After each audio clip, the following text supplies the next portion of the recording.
they were just in town last week and performed live at Joe Louis Arena. They sell out everywhere that they go. And they had a very cool moment happen to them earlier this week with the Obama girls. And I'm going to have him talk about. Welcome to the Mojo in the Morning Show, Kevin Jonas. Hi, Kevin. Hey, what's going on, everybody? I got to give you a proper welcome.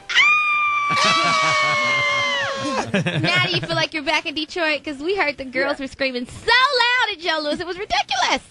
The show in Detroit was unbelievable. We've been, filming a television show right now, so we've been in production for that. So we haven't been touring, and to be back on stage, but to get that kind of welcome was maybe one of the best feelings in the world. Do you guys wear like earplugs on stage? Because how do you have hearing after your shows? We wear those in-ear things to block out some of the sound, but with our fans and with what we encounter, there is no turning away from it. Yeah, there's no earplug made in this world that can block out Jonas Brothers. No. Hey, I need to ask you about this week. The story came out on Wednesday that everybody was wondering where the girls were, where Sasha and Malia were during the inaugural balls. And we found out that they did that normal tradition of having a little scavenger hunt through the White House like past first daughters have done. But no first daughter has ever had what happened at the end of this thing. Can you explain what happened? Yeah, the girls were running around the house with a bunch of their friends and cousins, and it was really cool, to get to learn about the White House. We've been a couple times now under a different administration, but every time we go, you always learn something brand new, and it's really neat. But we were there waiting for them as the prize at the end. So when they came to their final room and opened up the door, we were there waiting to play a couple songs acoustically for them, and we got to hang out with the girls. And we hadn't met them before. What did they do when they opened up the door and saw you guys?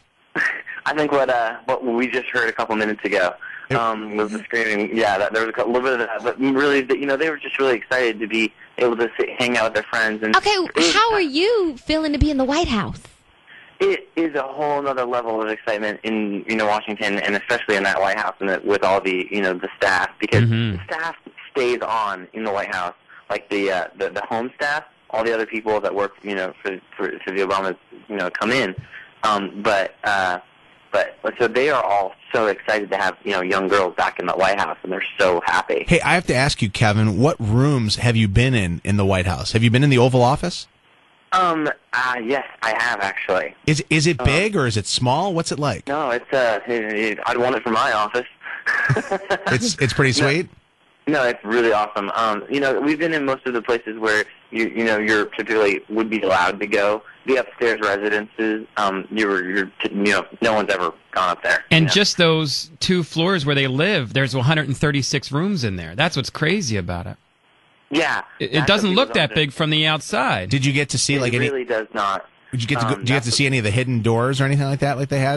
Definitely. People walk in and out of the walls constantly while you're there. You're like, whoa, that's crazy. Wow, that's crazy. They walk out the walls? They walk out the walls. Yeah, they have hidden doors. The wall will open up and a Secret Service agent will walk out and you're like, oh. It's like being in the monster's house. That's crazy. And this is from a guy who spent plenty of time in the last couple of years on a tour bus the size of a bathroom, It's been an amazing find. Now, Kevin, we have to first off congratulate you, Kevin. I'm sure that your brothers gave you grief for this. The fact that you were voted the sexiest of all the Jonas Brothers and one of the sexiest men alive. Oh, thank you. They did give me grief every time someone says something. Oh, excuse me. And of course, Kevin can go first because he's the sexiest man alive thing. And they did that a bunch. It was a huge honor, and to have to be recognized like that was pretty awesome. I always wondered what it's like for you. My older brother hates being around me. I mean, I think even from when he was we were little all the way now. Do you ever get tired of being around your brothers? We don't really have time to get tired to be around each other. We are just so busy with what we do, and we love what we do that we enjoy it. But there are definitely moments where we want to, escape, and we do. We each have our own things. We each have our own dreams and our hopes, and we have our own friends too. So we do get out and do our own things. Which one of the brothers annoys you the most, though? When you've been annoyed? Well, for me, no, not really anyone.